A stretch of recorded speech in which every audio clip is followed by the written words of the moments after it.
Good evening. I am Dr. Tanisha L. Knighton, President of the Erie Shores chapter of Jack and Jill of America, located in the mighty Midwestern region. It is my pleasure to introduce you to our year-long series, What About Our Children? Throughout our programming year, our theme is achieving E3, engaging the chapter and community, educating children, and enhancing our sisterly spirit.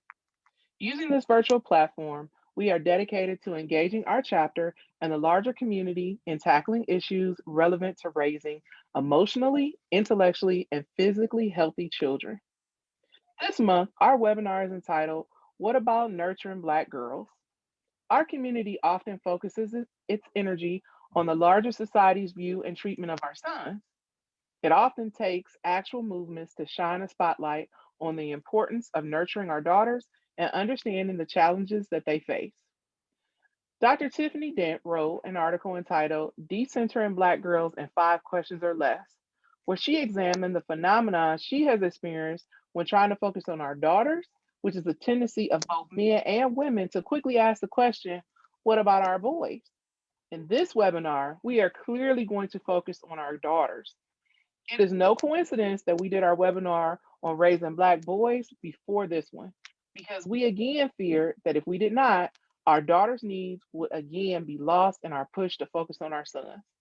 Feel free to watch the Raising Black Boys webinar on our Facebook page.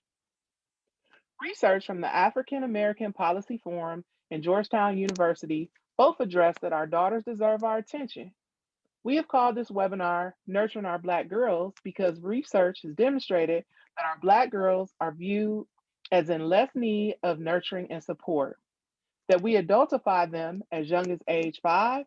And within her book, Push Out, Monique Morris discusses that we also see the impact of the view of our girls as aggressive and non-compliant, with the end result being a pattern of disproportionate suspensions, which contribute to the school to prison pipeline. Tonight, we will focus on our daughters.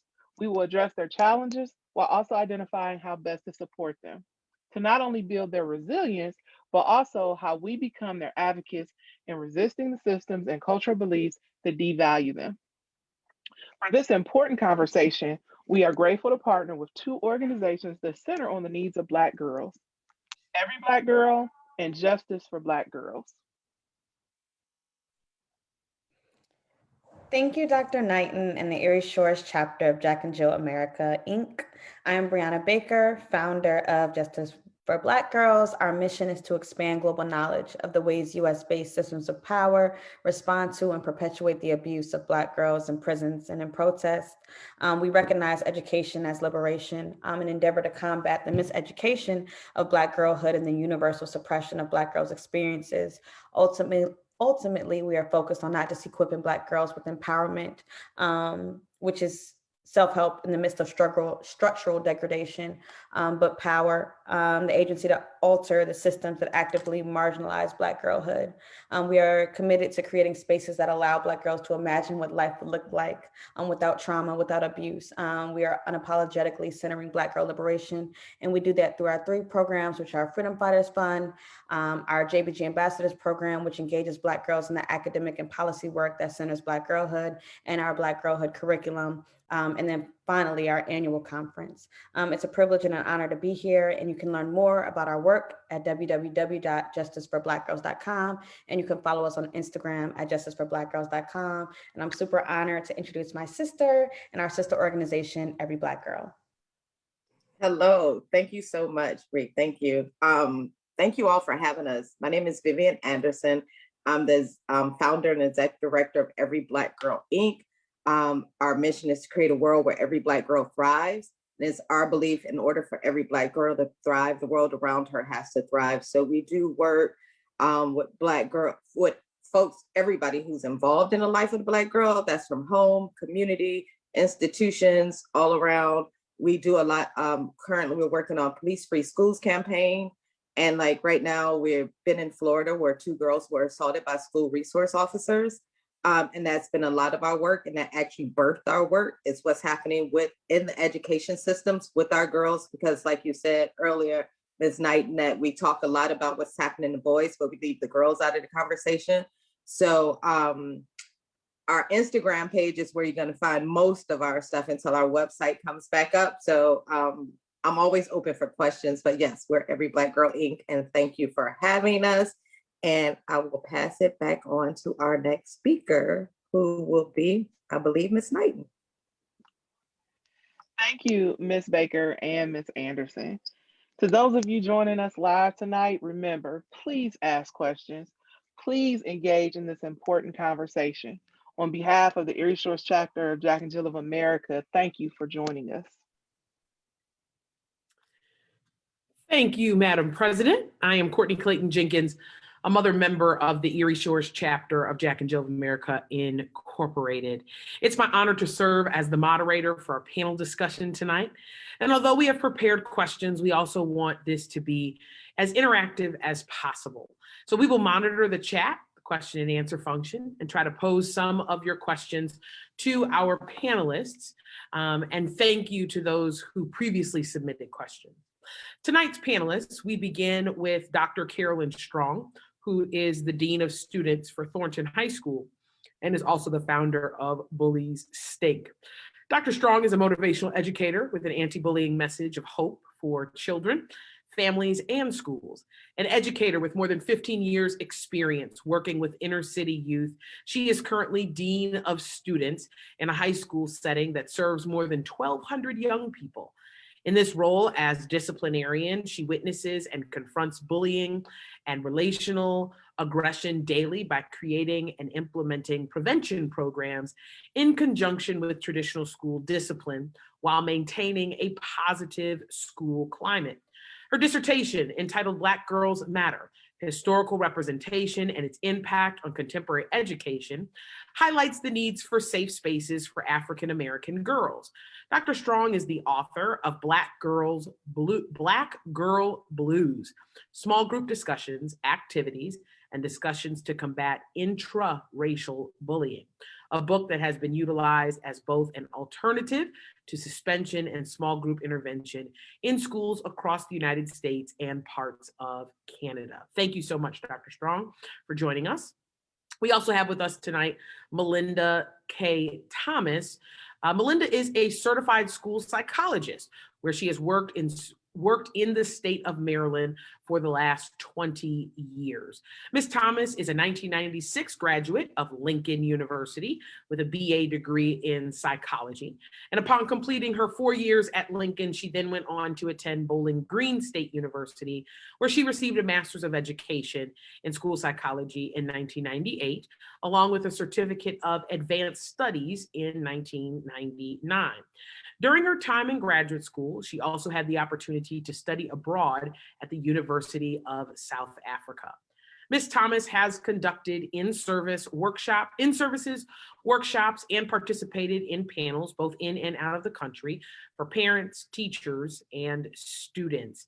Some of the presentations were on the following topics: suicide prevention, bullying prevention, mental health disorders, effective communication and advocating for your child in a school setting, positive behavior in school, fostering resilience in young people, leave no African American male child behind, twice exceptional learners, and makeover, reforming, redesigning, and rebuilding the image of alternative schools. Thank you so much, Ms. Thomas, for joining us this evening.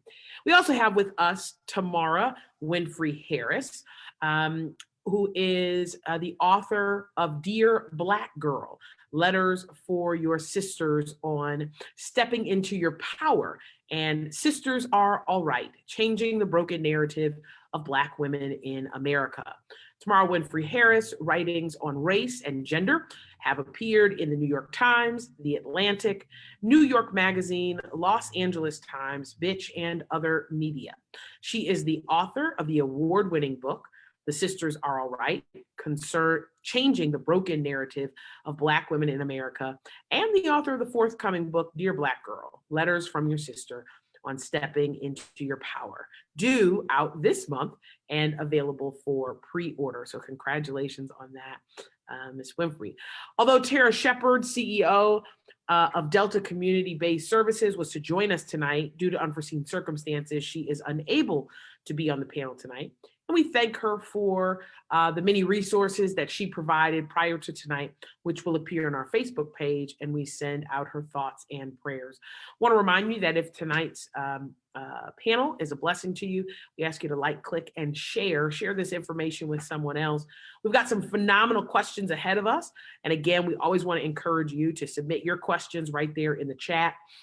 And I will be glad to ask those. But we do have some questions that were previously submitted. So if you all are ready with this phenomenal group, let's jump on in tonight. Very good. All right. As mentioned in the introduction, often we are talking about our daughters. Someone, even Black women, will inevitably begin to ask, but what about our sons? Why do you think it's so difficult for our community to focus on the needs of Black girls? Who'd like to jump in there first? Don't be shy. I'll go. I put that down to patriarchy. You know, we live in a sexist society as well as a racist one.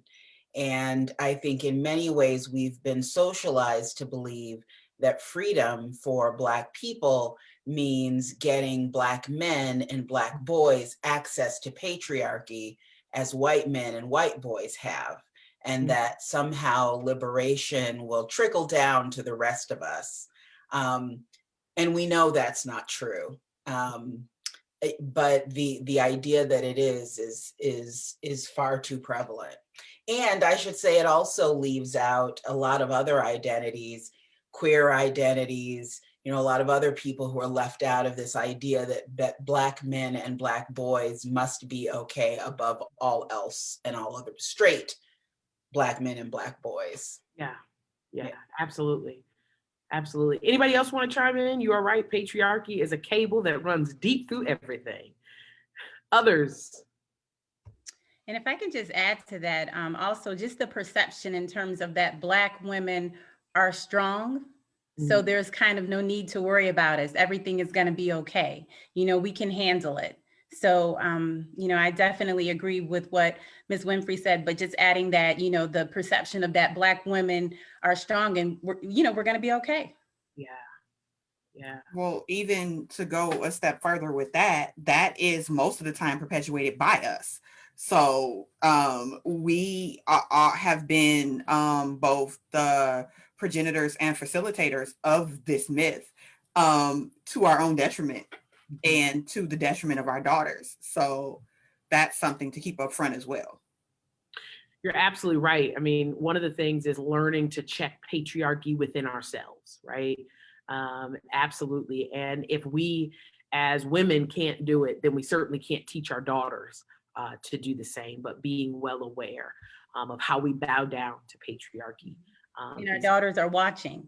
Absolutely. So we're going to have that same type of mentality. So yes. You know, I would add one more thing, and that's looking at data and looking at like outcomes for Black boys and Black girls in context. Because there's this idea that in some areas, Black girls outperform boys, that, well, we don't need to worry about that. We'll focus on the boys because they're doing least well, without noticing the fact that Black girls aren't doing great either. It's like, if we're all starving, but I have a cracker, you know, we don't need to worry about feeding her. She's got that saltine, you know? So, you know, looking at the context of where Black girls and Black boys are performing in education and health and all of those things. I don't know, because the latest data doesn't even support that Black boys are the squeaky wheel anymore. Like the latest data, especially like Department of Education data, suspension data, school to prison pipeline data, all of that data says that the highest group, or the group most in need of intervention, is girls. And yet somehow we look at that data and say, how much more money we gonna spend on boys? So yeah. And that's our own unwillingness to, you know, one of the things I love about data is numbers don't lie. Numbers have no opinion. the numbers are the numbers, right? But we resist that in an effort to focus on what, not only what we want to focus on, but perhaps as we talk about this, what's been passed down as the focus, right? That it is deep, it goes all the way back to slavery, right? That notion of being emasculated in front of your family, and that narrative of what we got to do for him continues to be pervasive. So amen. Let me ask this question. For those of you working within the school system, what should we be aware of regarding the educational and emotional treatment of our daughters in that setting? What are the ways that we can and need to advocate for our daughters in that setting?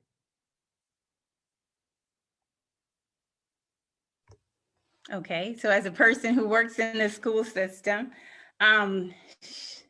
it's so much that you see in the school system in terms of just dealing with administration, dealing with the teachers, looking at the relationships that are not established, unfortunately, between the teacher and the student, as well as administration and students. With Black girls, I've often heard that, there is they're seen as being disrespectful. They're seen as like it's a willful defiance.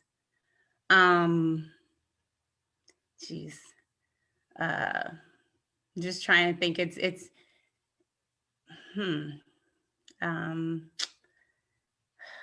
There's bullying, sexual harassment, sexual assault that you see.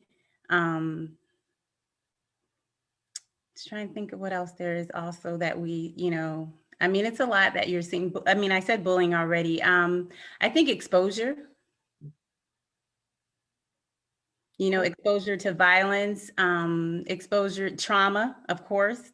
A lot of trauma. And we're seeing that, yeah. And of course, we don't even know how some of these young folks being stuck at home with potential abusers for a year, right? Mm-hmm. We don't know what's going to come out as we return to the school system. Mm-hmm. Where for some people, it's going to be a safe haven, a safe space to run to. And yet we're going to see the manifestations of what happened in that year come forth and come out as well. Oh, absolutely. That's one of the main things that we as a school have been focused on, is what is it going to look like when we return? What additional services are we going to have to put in place to kind of deal with this manifestation of the social inequities that those of us in schools have already known about? Now, one of the things, in addition to everything else that COVID has done, COVID has taken this big spotlight and shined it on the social inequities that exist in school districts across the country, that those of us that work in these school districts have known about and have been complaining about for, in my case, decades. Mm-hmm. These are not new issues. Like, my soapbox got holes in it because of all of the ranting and raging about a lot of these things.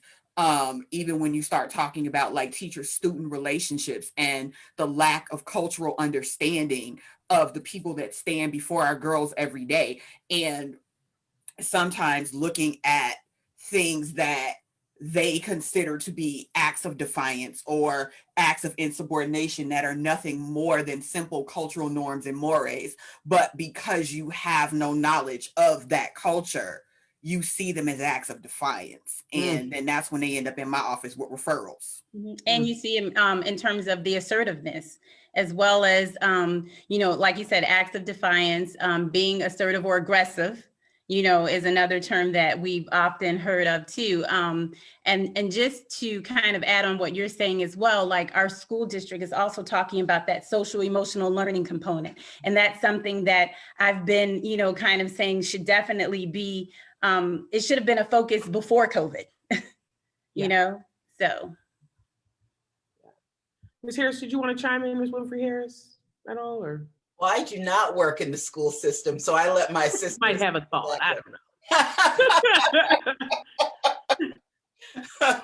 Got you.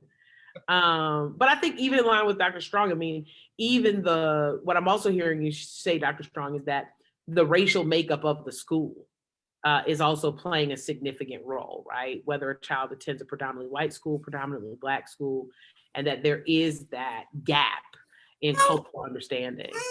Yes and yes, Okay. question mark. Okay. And I only say yes with a question mark because if you are truly working toward anti-racism and cultural competence, then the color of the teacher matters less.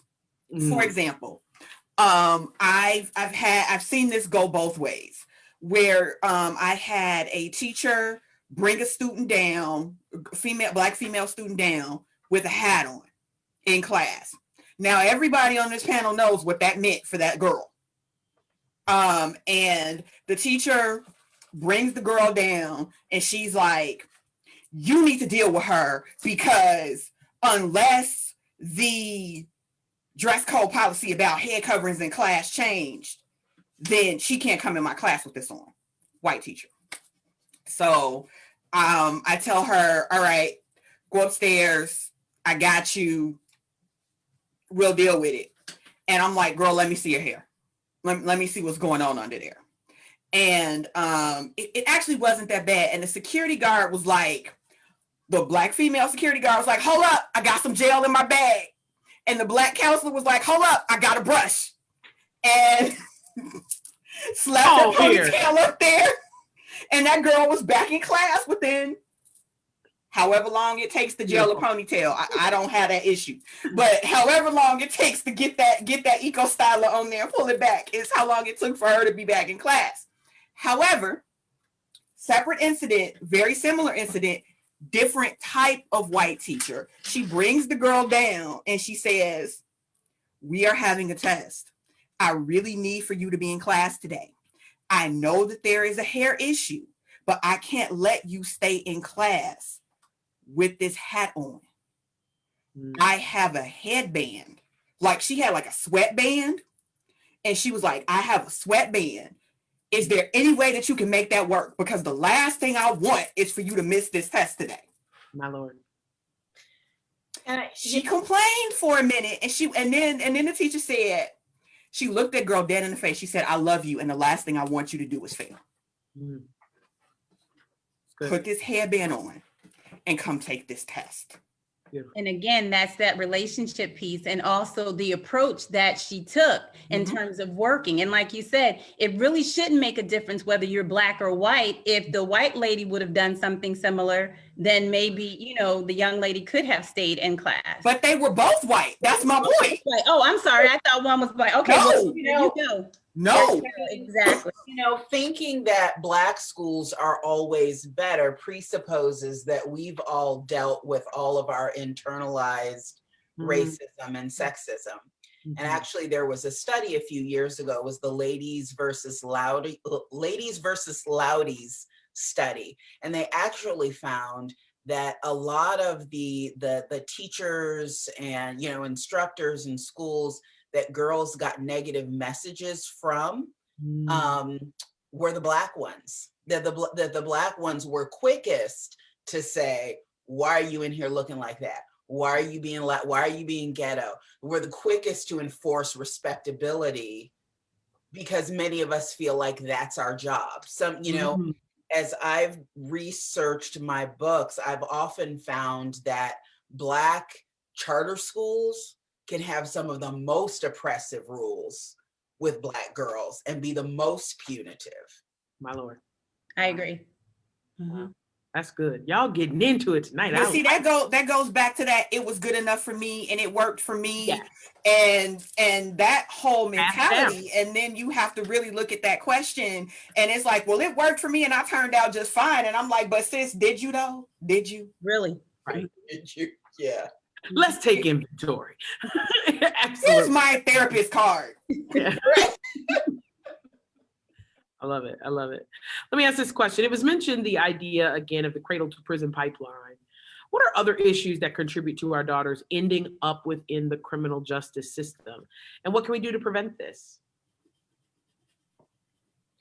You know, I think one crucial issue that extends to Black women as well is not getting help for trauma and emotional issues. And I know my good friend, Dr. Tiffany Monford Dent, told me when I interviewed her once that, you know, she tends to get girls in her practice from systems, because very, very often people don't look at Black girls and say, you need help. They look at Black girls and say, you're being resistant and you're being difficult and you need to be punished, not you need to be helped. My Lord. Others. I mean, 3 simple letters can stop a lot of this, and they're WH and Y. We never ask these girls why. And that, as a disciplinarian, as a dean of students, I can't tell you how many times girls are taken aback when they come into my office with the referral and that, you know, that veneer, you know which one I'm talking about. And when I look at the referral and I read the referral and then I look at them and I say, okay, what happened? And their response to me is, what you asking me for? You got the paper. And I'm like, but this is the teacher's version of what happened. I'm asking you your version of what happened, because the reality of the situation, as my mama used to say, nobody's mouth is a prayer book. So the reality of the situation is what actually happened is somewhere in the middle. And so I need to know what happened. And sometimes more comes out of that. Sometimes we realize that this is a situation where the kids are in need of additional services. Sometimes this is a situation where we need to get a counselor, a social worker, or whatever in. But had we not stopped to ask why, we wouldn't know. That's good. That's good. Just again, I definitely am into anytime a student has come into my office, the one thing I always like to do is ask them, what is going on? What happened? Talk to me. And I always say this is a no judgment zone, but honest zone. Just be truthful. You know, I want to create an atmosphere where they feel comfortable in terms of opening up and sharing and knowing that I'm listening to what they're saying, because that's part of the problem too. A lot of times students have said, you know, she's not listening to me. She's not listening at all, you know? So they want to be heard. And so, you know, a lot of times I'm sitting there and, you know, I'm listening to what they're saying. I'm not being judgmental, you know? Yeah. And I think we should also add that, you know, Black girls are very often punished for doing nothing at all, for behavior that other girls wouldn't get censured for, wouldn't get sent to the office.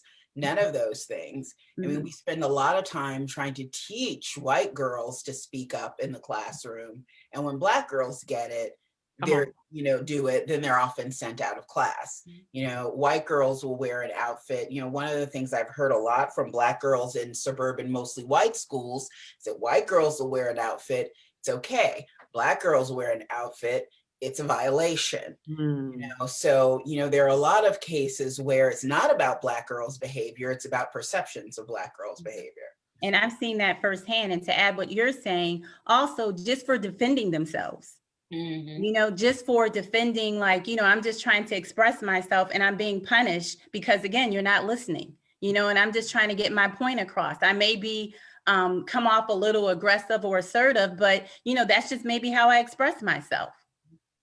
Well, I think part of that also has to do with textbook adultification and how we have this expectation for an understanding of behavior very early for Black girls, that white girl, we give white girls the benefit of doubt. Let's not talk about when we had the 22-year-old smacking folks upside the head in Soho because she thought they had her phone, and she was just a 22-year-old girl lost in New York, like she was Macaulay Culkin or some shit.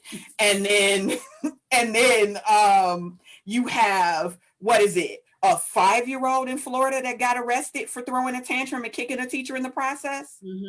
So the expectation of a 22-year-old white woman, we really juxtaposing it to the behavior of a 5-year-old Black girl. Only one of those people went to jail on the day that they committed the act, and it wasn't the 22-year-old. My God. Mm-hmm. The 5-year-old got handcuffed and put in the back of the police car. Sure did. The 22-year-old got on a plane back to California and got to do an interview with Gayle King before she went to jail.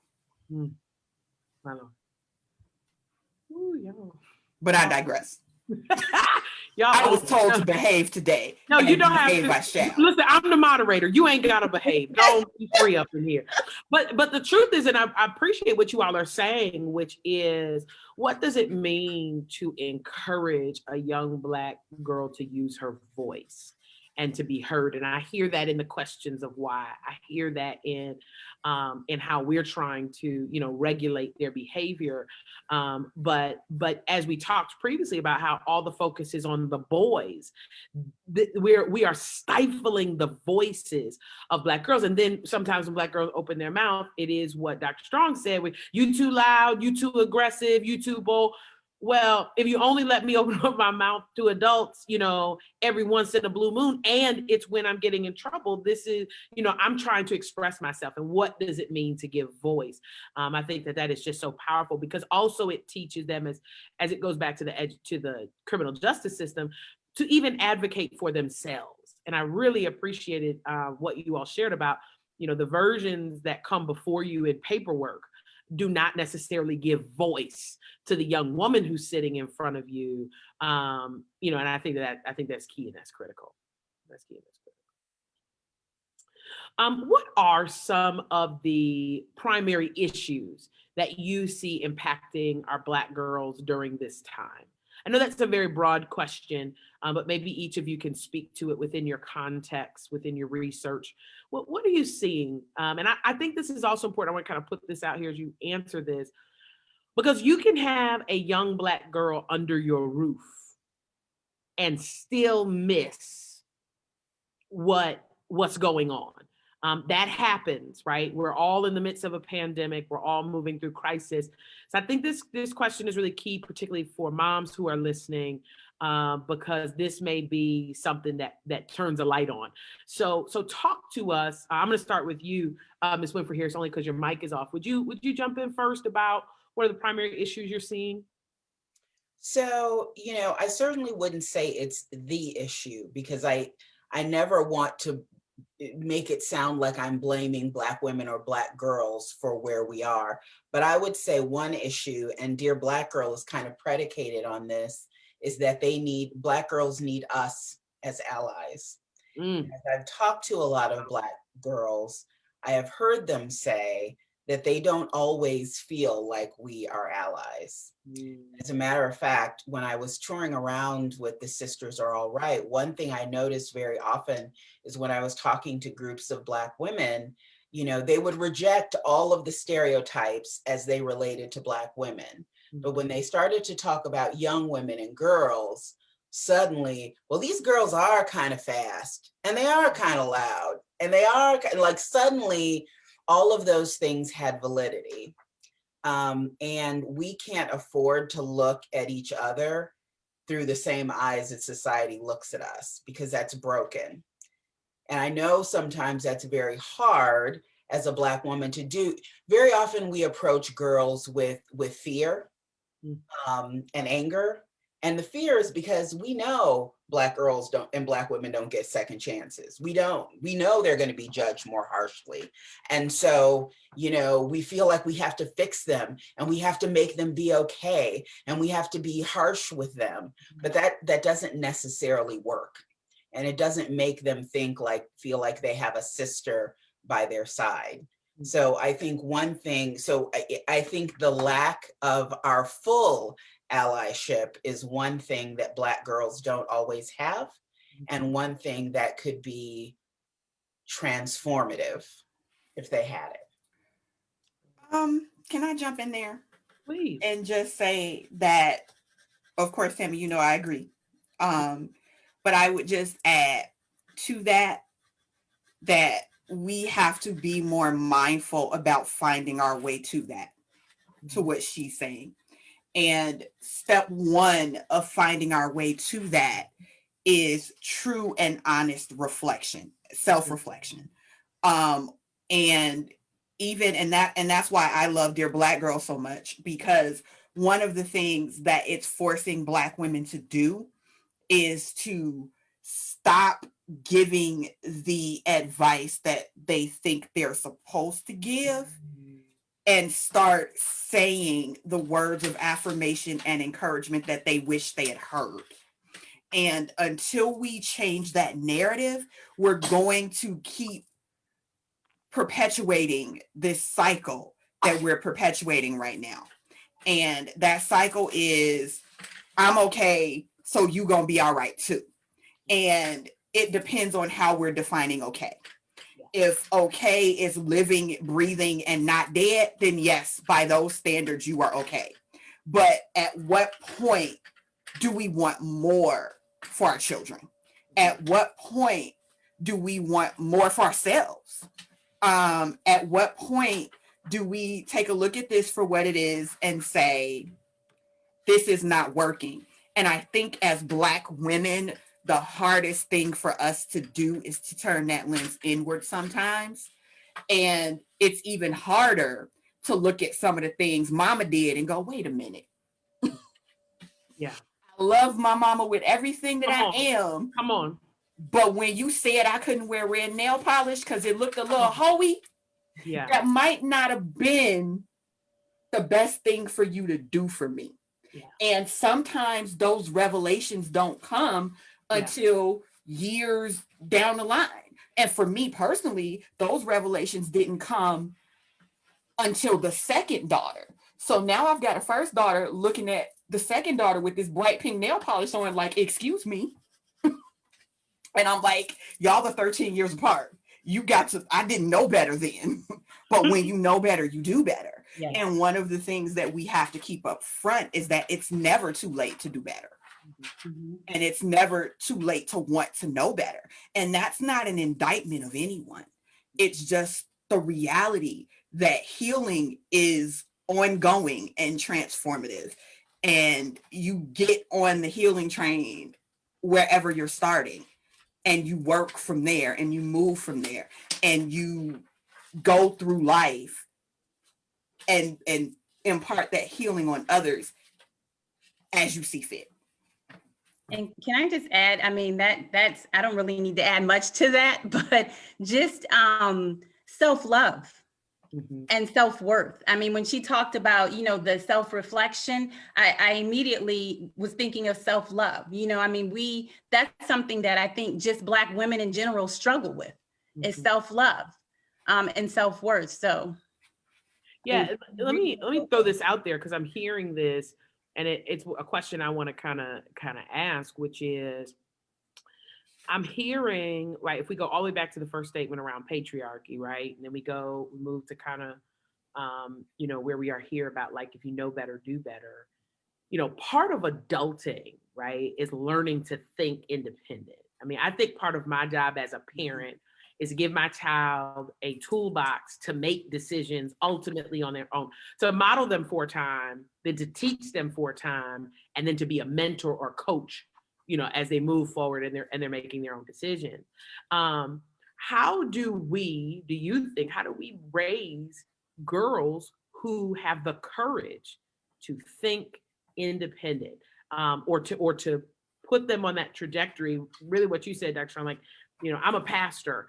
So, you know, sometimes people come, we not your regular church, but people come and they see me preaching in red lipstick and they're like, oh my God, like, because of what you said, the way you were conditioned. And I'm like, you gonna watch this word come right on up out of this mouth with this red lipstick on, and you gonna be all right. You gonna find some healing and some freedom.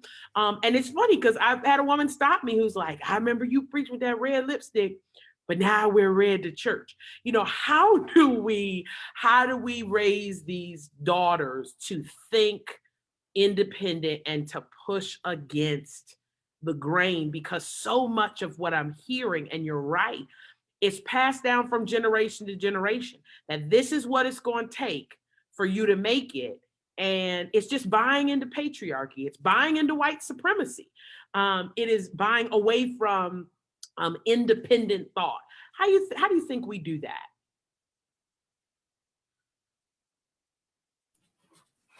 You got to unmute somebody. Okay. I'm unmuted. I think I'm that, sorry. and then I'm gonna shut up because you're good. Go ahead. I think that step one is forgiving yourself. I think that even in some of the comments that I was looking at, it's somebody saying, I wish I had a do-over because I know better now. And I appreciate that sentiment. And I thank you for that sentiment. And your heart is in the right place. But in the world we live in, all you can do is take what you know now and pay it forward. My Lord. Reconcile those relationships that need to be reconciled, do that healing work and that forgiveness work and that restorative work with the people that you feel may have been harmed by you prior, and move forward in those relationships, and take a Black girl under your wing and say, sis, your anger is righteous. Let me show you how to channel it and move mountains. It's good. And to add to that, I think we need to be vulnerable, allow ourselves as Black women to be vulnerable and transparent with younger women and girls, because it's a matter of saying, not just your anger is righteous and, let me show you how to work it, but also being able to say, I haven't always been really smart with my anger. It was righteous, but maybe I didn't do it the right way. And here's what happened. I haven't always made good choices with my partner. My Lord. Here's what happened. And that's why I would like to see you do this and that. But we feel so much like we have to be perfect, again, because we don't get a lot of grace. We don't get a lot of second choices. So we feel like we have to be perfect with each other. So we can't do the one thing that might make another woman or another girl feel most centered, which is open ourselves up. My Lord. That's good. Open ourselves up, model, and also get mentor and get the young person involved in different programs. And more importantly, just continue to have courageous conversations with those individuals. I'm very big into sitting down. Let's talk about it. Like you said, be transparent, be open. Yeah. I'm very big into having courageous conversations because those are meaningful and powerful. That's good. So we know that sometimes there can be a disconnect. I mean, we're hearing it in some of what you're saying, right? Of us as moms just kind of perpetuating what we've been taught. And it does sometimes create this disconnect in our ability to nurture our daughters. And it is what Miss Winfrey-Harris said, right? Like our inability to be vulnerable, to be transparent. What causes that disconnect in our ability to nurture our daughters? And if I could push it a little bit, what are some ways that we as moms can push past the boundaries or the walls we were modeled to really wrap our arms around our girls and let them know, even if the world chews you up and spits you out, when you're here, you're safe? I think part of that is just, again, going back to that introspection and that inventory. If you're dealing with your child, and at this just asking yourself, at this moment in my life when I was 14 and this was happening to me, when my mama walked in the room and said, now you knew better than to be messing with that boy that was 2 years older than you in the first place, how did that make me feel? At the end of the day, when she left, did I feel better? Did I feel like everything was going to be okay? Or did I feel as if it was all my fault and I did something wrong?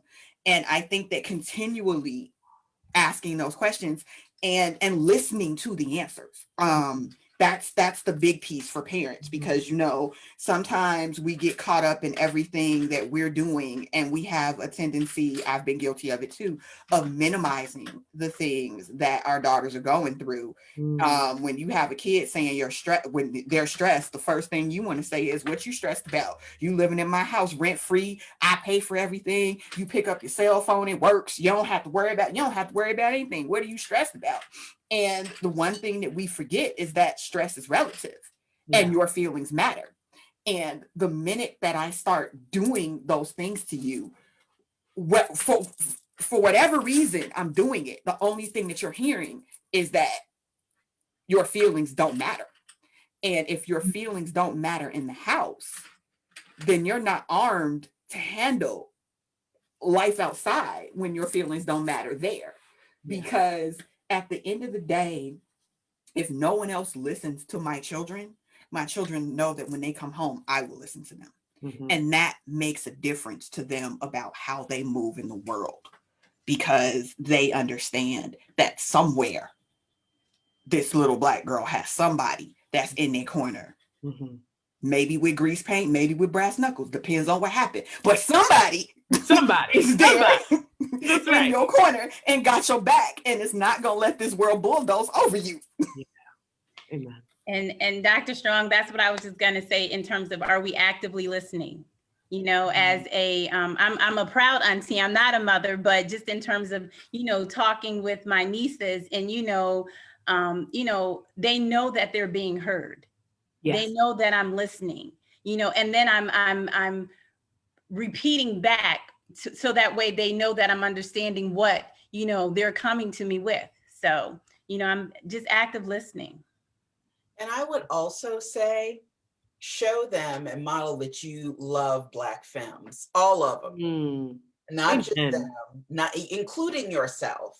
You know, girls watch everything that you do. And even if you talk gently to them, but every other woman is some hoes and bitches, or every time, you know, there is a woman who alleges assault in the public eye, you don't ever believe her. But you have all kinds of excuses for men. You know, that, you know, you are hypercritical of the way other women look. You know, you're judgmental. They see all of those things. You have to act like you love us, really love us, so that she knows that you love her. Also, Team Auntie. Yes, and I was just gonna say, when I worked in an alternative setting and was working with the young girls, I always say, "Oh, are we acting like a young lady?" I said, "What are we using?" Like, just in terms of language, how they were carrying themselves, you know, just modeling that behavior, you know, of what I thought that, you know, how they should carry themselves as young ladies, you know, in the school. I would just add to that one thing, and that one thing is, for those of us with small children, because I got a big one and a small one, we have to be very mindful of what's happening in that front seat when they're in that back seat and they think we're not paying attention. And again, my daughters have some years between them. So the first one was born pre-hands-free. So all she got to hear was one part of the conversation. The second one was born when the conversations are just bumping and radiating throughout the car. So you may be talking to me gently and you may be telling me how to interact, and they're taking that in, but what they're seeing is when you on the phone and you being gossipy and you talking about everybody and you having this great conversation with this girl, like, "Hey girl, yeah, I love you, I'll talk to you later," and then you immediately hang up and call somebody else and you like, "Let me tell you what this heifer just said." Like, all of these things are being modeled, and a lot of times kids don't really care what you say, they care about what you do. And they're always watching, even when we think they're not. Those of us that are in the classroom can tell you, little kid, I don't care what you think they know, little kids know all your business, and they will come to school and tell it. And so we have to be very, very mindful and be consistent of the things we're saying. That's good. And be consistent. I mean, I'm a graduate of Spelman College, and I think that the opportunity to be in a setting for 4 years with 2,000 young women who looked like me from white America's standards really forced me in a good way. And I love what you said, Ms. Winfrey-Harris, to learn to love all Black women, not just the Black women who fit in my neatly checked boxes, but the women who push that, because we don't know what's going to happen as these girls grow up and who they will become. Because so often what I find in my line of work is they will conform in the parent's presence to whom the parent expects them to be. But when they get out on their own, they're going to become who they feel they authentically are. And I mean, I personally would just hate for me to have hated on the type of woman that my daughter would grow up to become, right? And then try to, my language, repent of that, fix, oh no, but you the exception. She doesn't need to be the exception. It needs to be that all women, even if they are masculine presenting women, if you will, that they are still valued, that if they see themselves as women, we honor them as women. That it is not grounds for, because we didn't even get into how we've talked about it on the surface, but how we as Black women bully Black women, right? And we teach our Black children to bully other, our Black daughters to bully other Black girls. But we don't know what the future holds. And so it really is important. I love what you all said. And even, just that we hear, and I love the repeating back, because it affirms that they feel heard in all that you're processing. Thank you for those. Those were helpful. We have seen in the news recently incidents such as pepper spraying of, of Black girls, or even before this, in 2015, the viral video of the police officer flipping a Black girl from her desk, which contributed to the founding of Every Black Girl, which does society. Why does society fail? Why does society fail to recognize the humanity and childhood? That goes back to, you said the 5-year-old. Come on, the humanity and the childhood of Black girls. And how can we begin to change that? I know, deep breath. That's it. Well, short answer, slavery, right? Yep. How do you justify working a child from sunup, or a person from sunup to sundown, holding them in bondage, breeding them, sexually assaulting them, treating them violently? Like, how do you do that? You're treating them as chattel. How do you do that if you think they're human, or if you pretend they're human? Yeah. And and after that, how do you continue to use acts of racial terrorism against them and allow them to be second class citizens? Like, the last 4 centuries has been an exercise in treating Black people as if we are not human. And I guess if I could solve this problem, but I think all the world would be better. Right. Part of it is recognizing, it comes back to recognizing our own humanity at home.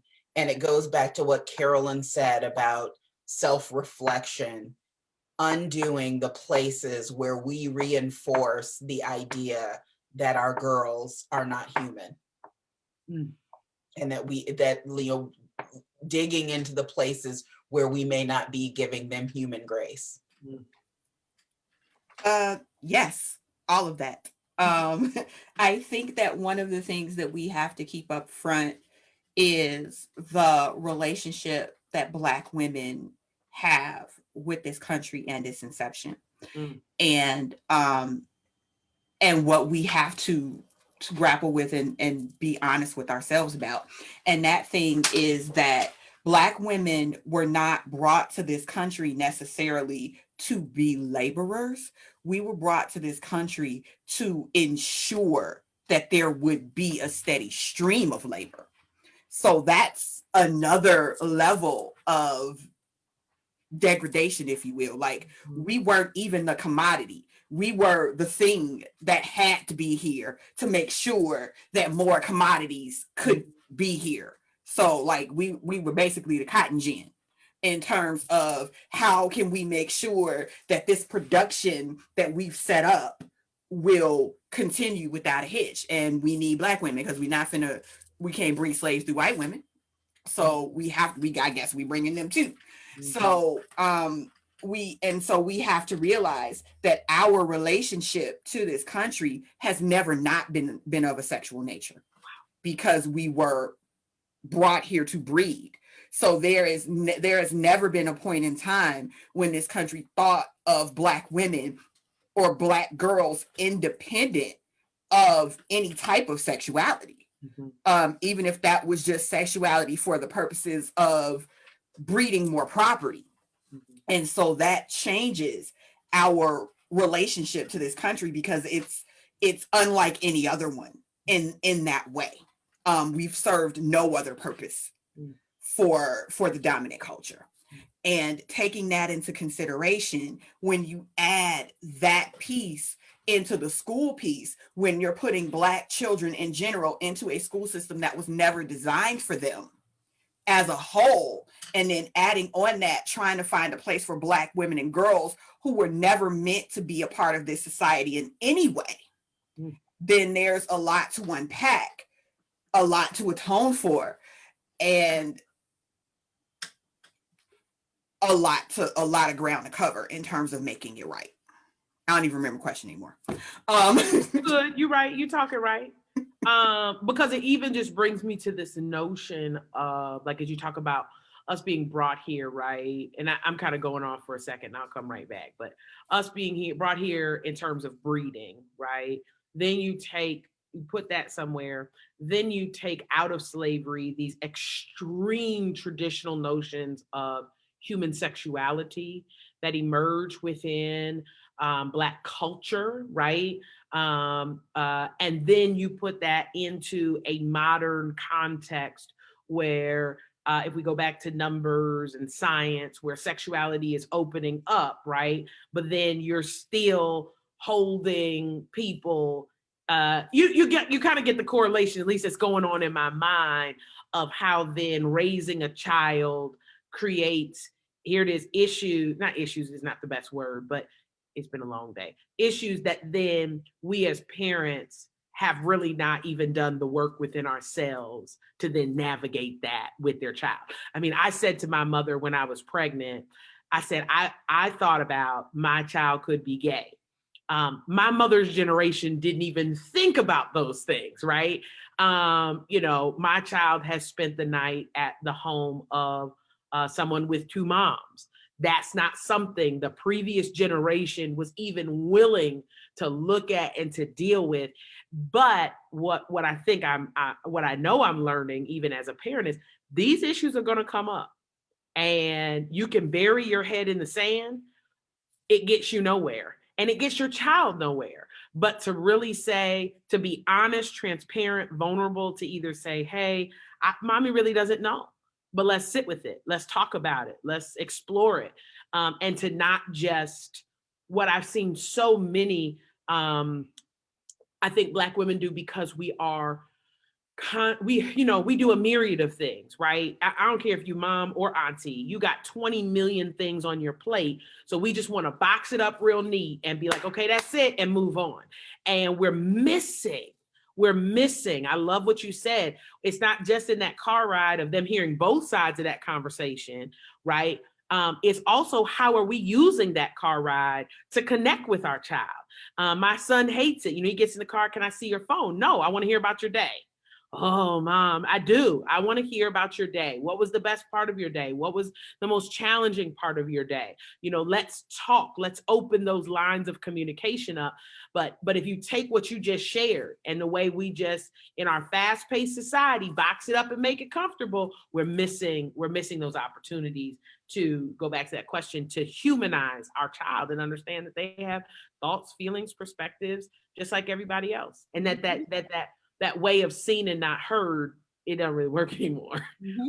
And I was going to say, when you're talking about boxing it up and putting it away, it also allows for your child, for it to be exposed to your child by someone else, or through something else. So, and what does it mean to delegate parenthood?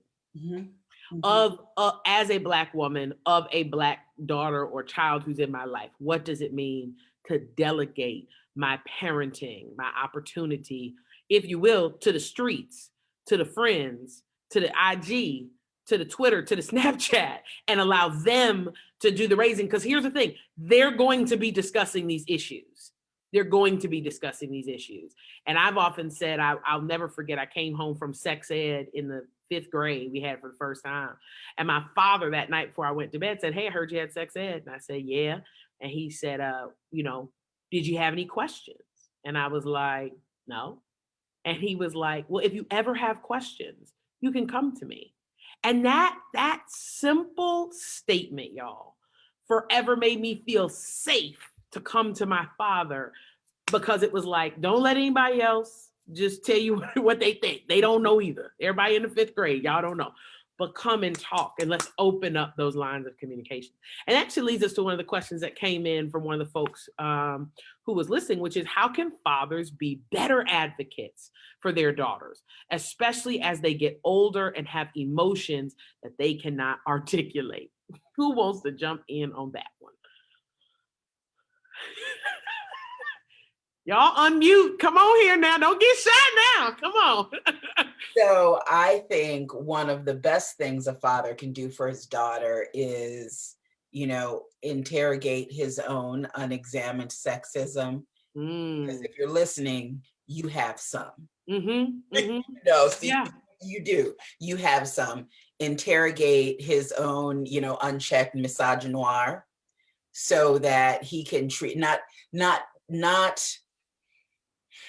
so that he cannot bring that into the parenting relationship, and he can interact with her as a human being, not based on what he believes girls should be. Good. And create that safe space. And Ms. Courtney, what you said in reference to what your father did, how he said, if you have any questions about sex education, you come to me, talk to me, about it. And that made you feel, you said, safe and comfortable and willing to go and talk to your father about any and everything, and I think that's important in terms of just for the father, like establishing that early, where, their daughters can come and talk to them and feel comfortable.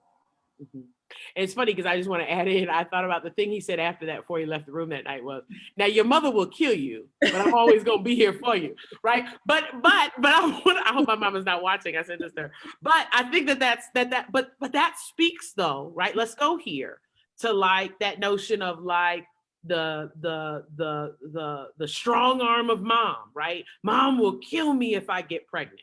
My dad said to me early on, "Baby, if you get pregnant, you gonna have to handle your responsibilities, but I'm gonna still love you, and I'm gonna still be here for you, and nothing stops me from loving you or abandoning you. Your mama will kill you, but I'm here for you." And it was, but I just came to appreciate that y'all brought that flashback in there. But did you want to respond, Dr. Strong, at all to that question about dads?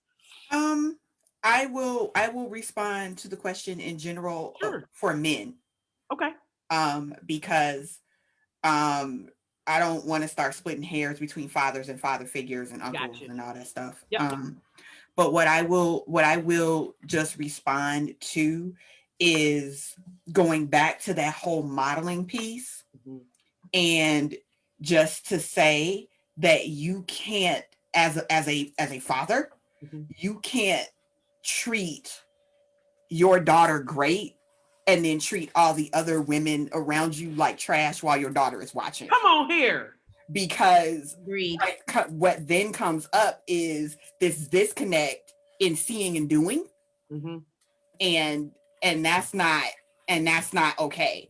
And we all know that when we put children in a situation to retain what they see or what they've seen versus what you say, we know which one is going home with them. And that's the one where daddy told me I'm his little princess, and then he said on his weekend that mama was trash. Or this whole notion of the only time that we want to rally around women and girls is she's somebody's daughter, she's somebody's this, she's somebody's that, when it should have just simply stopped at she's somebody. Yeah. And teaching your daughters that they are somebody because they are somebody, not because they're your daughter. Mm-hmm. The other piece that this speaks to is how even men can model, like, so I love what you said, like, do that internal work, right? I hear this, like, let's all the father figures, but how do you then even begin to teach and model that to the young men in your life? I remember a young man I know who he had like 3 daughters, and his line to me was, some stuff wasn't funny anymore once I had a daughter. My thing is, but why did you have to have daughters to learn that some things are not funny, right? You still have a wife. Okay. So how then do we model? How do men even take on modeling, right, to younger boys about this? And it does start with that internal work. And here it is. No one can do that for you but you. No one can do that for you but you. Unmute. Spend enough time encouraging men, Black men and boys, to do internal work. Come on. Part of that is examining what your view of being a man is, because a lot of ideas about what the role of men are supposed to be in the Black community are toxic as hell. Mm-hmm. They aren't good. They're part of the reason that Black girls are suffering. Like, there is a reason that 60% of Black girls will experience sexual harassment before they are 18. It's not happening outside of the community. It's happening in the community. And that the response to that is often, well, she was fast. What'd she have on? What did she do? How was she looking at that older man? Where was she? Like, there's a reason that intimate partner violence is high in our community. And part of that, it goes back to patriarchy. What we expect men to be in our communities, and therefore what we expect girls and women to be. That's good. Y'all heavy hitters. Let me ask this question. What are the ways that we can best support Black girls to show them, as said in the documentary Push Out, that they are valued and loved?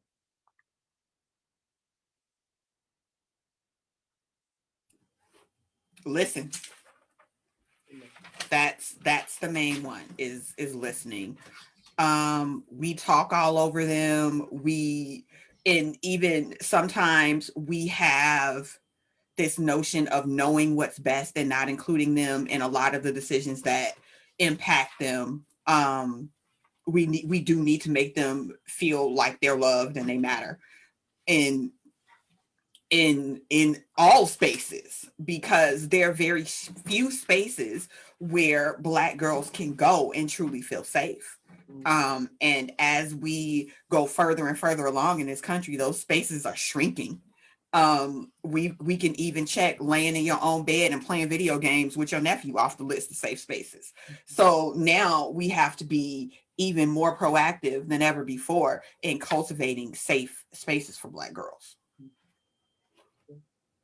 Others, what are the ways we best support Black girls to show them that they are valued and loved? Tell them that we love them all the time. Tell them, that we love them even when they don't look or act like they say they should. Tell them no matter what has happened to them, no matter what zip code they live in, no matter how they talk, all of those ways that our love for them is not conditional. And that doesn't mean that there won't be times when we try to correct or guide, but no matter what, we love you, Black girl. Mm-hmm. So in addition to the listening and telling them, we also need to show them. So I know we're in this COVID setting, but there's power in touch. And so, showing affection, giving a hug. I think that's important as well. Okay. So let me throw this one out here. So my question is, it was funny, kind of go back to my dad, which was, one day, like he asked me like take out the trash, right? So he was like, I was like good and grown, not good and grown, but I was youngly grown at this point. Hey, would you take out the trash? And I was like, hey, you the man, you supposed to take out the trash, right? And I engaged in this conversation with him around why do we raise why do we raise Black girls so differently than we raise Black boys in terms of responsibility and accountability? And his answer back to me was, we raise you different because you can get pregnant. And I was like, excuse me?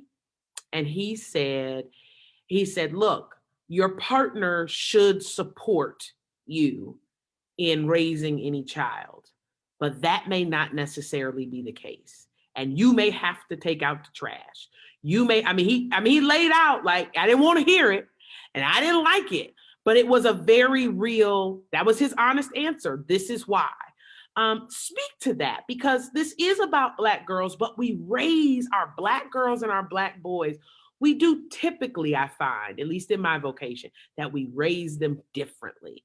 Does that go back to patriarchy? I think in part, but what are the other elements we might be missing here? Well, so then do we raise white girls like that?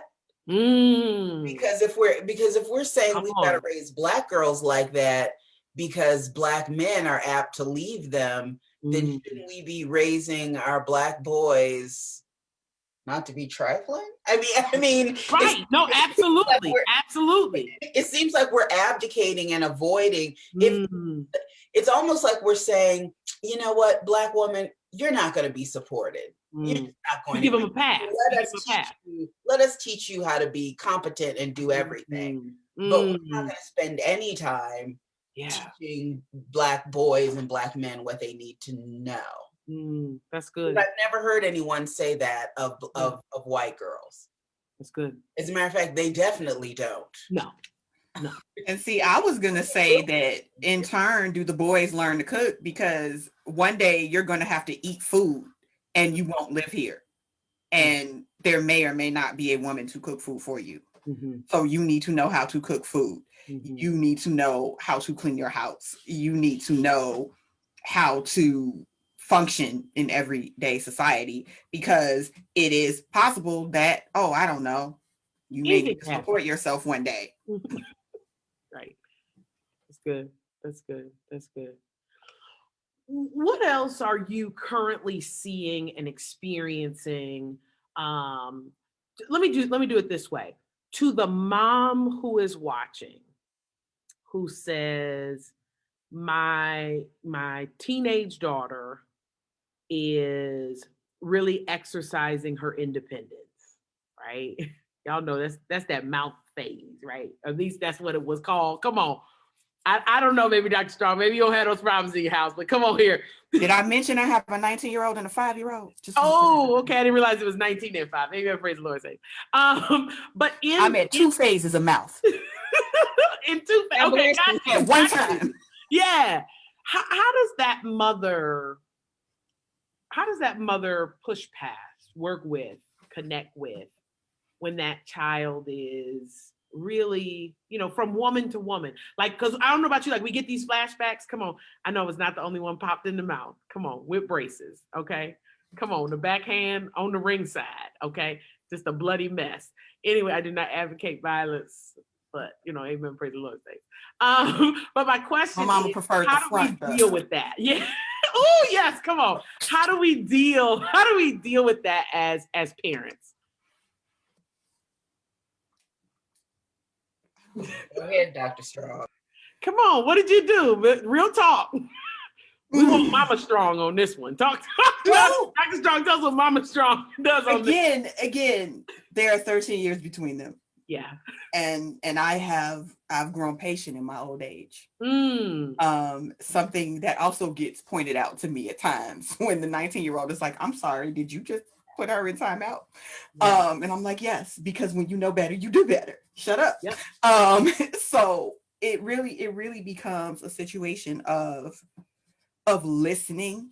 It all comes back down to listening, because a lot of times, especially with my child, because when the mouth comes at me, it's usually coming at me in a way to advocate for herself that was taught to her by me.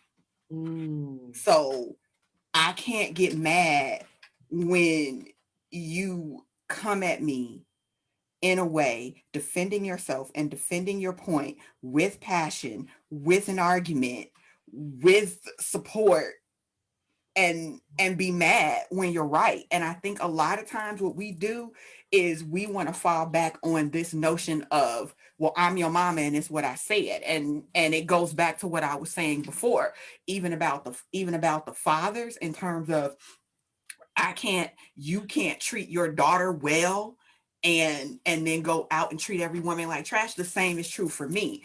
I can't teach you to stand up for yourself, be fearless, advocate for what it is that you want, research, make an informed decision, and come back with all of your evidence to everybody in the world except for me. I can't do that, which means that at a certain point in our relationship, I had to swallow some pride and realize that I'm not always right, and that there are things that I can learn from my child. And that came pretty early in the relationship, I must say. Because she's only 19 now. So and it became this situation of where there are sometimes things that I don't know that I will ask her, because she does. There are some things that she is better at than I am, and I'm okay with that. There are certain issues that you are the expert on, and I am okay with deferring to you because I've raised you to be a woman to be deferred to.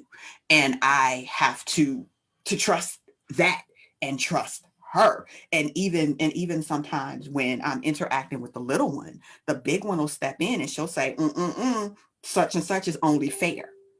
And again, and when she's right, I have to, step back and honor that. Like, and it'll be simple things because the little one is 5, but I'll say, well, can I have some of your candy?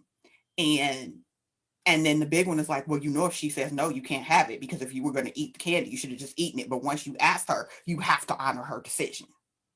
And just little things like that come along with respect. And even on her end, it's sometimes you can tell it's things that she wishes were done with her when she was little. And then it makes me rethink it again. Like, did I really disrespect you in those little ways?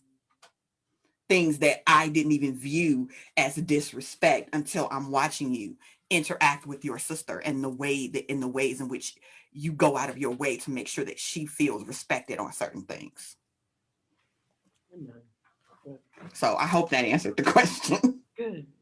Let me ask this one. Let me throw this one out to you, which is, how important is it for Black girls to have Black girl only spaces? And what would that space look like? How do we create it? Great question. That's a separate panel. True. Fact. That's a separate panel. It's very important. Mm-hmm. But I'm not the only one on this panel, so. The way to punt, Carolyn. Yes, I think it is. I think it's very important. I think it's very, very important. And I think it would be great if we had more Black girl only spaces where we could teach again and model successful Black femme relationships, so that we can be supportive of each other as we grow, so that they can be supportive of each other as they grow. I kind of looked at the chat. Well, it came up what they were getting ready to say. Create one. Like, I mean, we've created groups in my building for our young Black girls. At my elementary school, at the middle, at the high school, we've had after school clubs. So create it as well, because it is very important. I mean, you need that space. They need that space. I've got one closing question for each of you. I'd like each of you to respond, and this will be our last question for the night. What is one piece of advice that you wish someone had shared with you as a Black girl? That's a good one.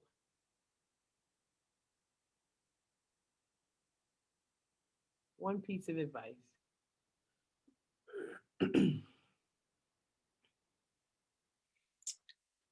I would say, because I was a nerdy, high achieving child, that it's okay not to achieve things. That sometimes the journey is the thing, and that you are still valuable, even if you don't get straight A's, or you don't get the promotion, or you do like whatever it is that you line up to do.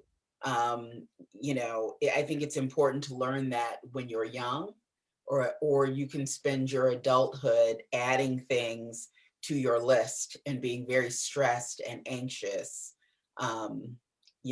being focused on achievement and not being and living.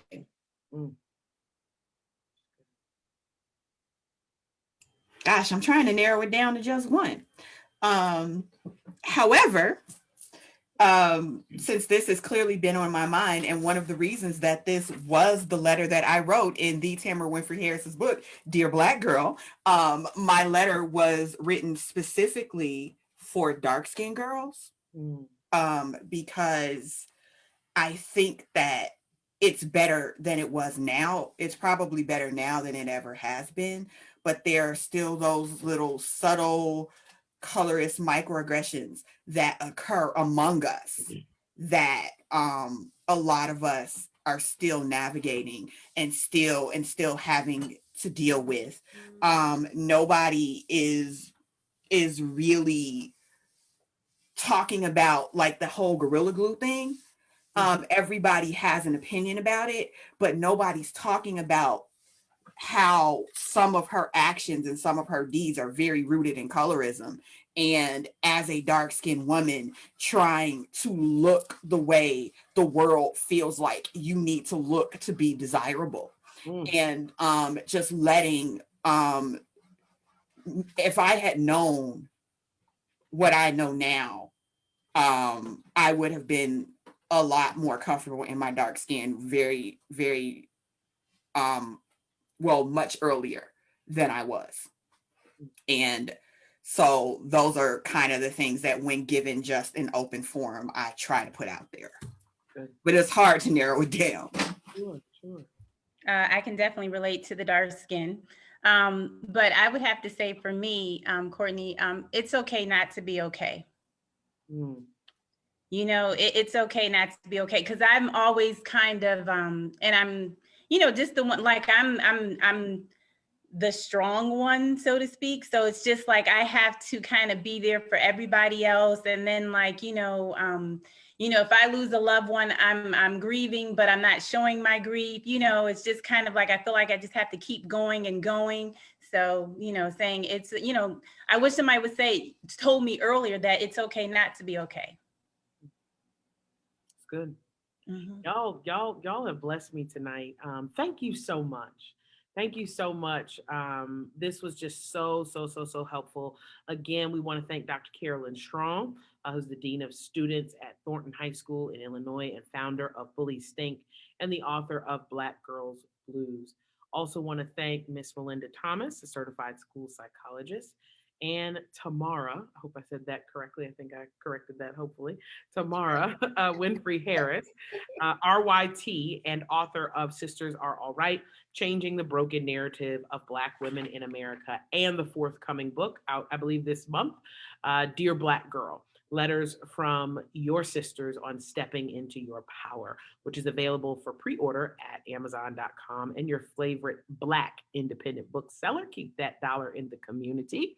We appreciate you joining us this evening for our March webinar, What About Nurturing Black Girls? Please plan to join us again, April the 28th. Mark your calendars as we discuss What About Our Children? Financial literacy. Please look for the event to post on Facebook and click Going to get reminders about the webinar and all the future ones in our series. I'll now turn it over to our wonderful, outstanding bomb.com. That wasn't in the script, but that's all right. That's what I want to say. President Knighton for closing remarks. Go ahead. Amen. Bravo. Thank you so much. This was like, I'm over here like, yes, clapping it up with y'all. So on behalf of the Erie Shores chapter of Jack and Jill of America, we want to thank all of you all for attending this webinar. We remain grateful for our co-sponsors, Justice for Black Girls and Every Black Girl. As we continue this programming year, we remain committed to those programs that benefit all children in the larger community. Please join us in April as we will discuss the importance of teaching our children to be financially literate. Please remember to register and submit any questions you have to our Facebook page. If you don't know it by now, I'm going to share it with you. Write it down, click on it. It's JJ Erie Shores. What about our children? Please like, please share, please attend, please post it to your website, please share it with a friend. Do all that you can do so we can share this important conversation with everybody out there because I think it benefits us all. I remain yours in service. Long live Jack and Jill of America. Good night, everyone. Peace.